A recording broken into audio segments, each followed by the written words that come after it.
कात्रज हत्याकांड 10 वर्षानंतर निकाल, भर चौकात फिरणाऱ्या नराधमाला जन्मठेप। नमस्कार, मी सायली स्वामी आणि तुम्ही पाहत आहात पुणे लोक। संपूर्ण महाराष्ट्र हादरवून सोडणाऱ्या कात्रज येथील भीषण हत्याकांडाचा निकाल तब्बल 10 वर्षानंतर लागला आहे।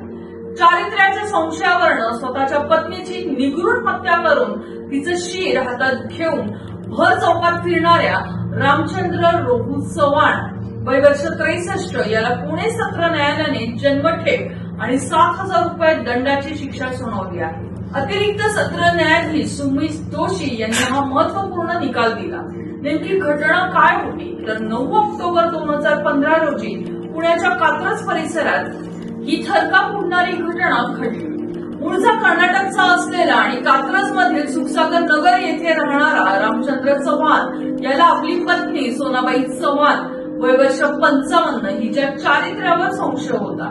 याच संशयातून त्याने कुऱ्हाडीने वार करून पत्नीचं शीर धडावेगळं केलं। इतक्यावरच न थांबता आरोपीने कापलेलं शीर एका हातात आणि दुसऱ्या हातात रक्ताळलेली कुऱ्हाड घेऊन कात्रज चौकात फेरफटका मारत होता। हे भयानक दृश्य पाहून त्याचवेळी परिसरात मोठी खळबळ उडाली होती। या खटल्याच्या सुनावणी दरम्यान सरकारी पक्षाने महत्वाचे पुरावे आणि साक्षीदार हजर केले। विशेष म्हणजे घटनेनंतर आरोपी एका चहा विक्री करणाऱ्या महिलेकडे गेला होता आणि त्याने बायकोला मारले अशी कबुली दिली होती। 10 वर्षांच्या दीर्घ प्रतीक्षेनंतर पुराव्याच्या आधारे न्यायालयाने रामचंद्र चव्हाणला दोषी धरून 8 वर्षाची शिक्षा सुनावली। अशाच अपडेट्स पाहण्यासाठी तुम्ही पाहत राहा पुणे लोक।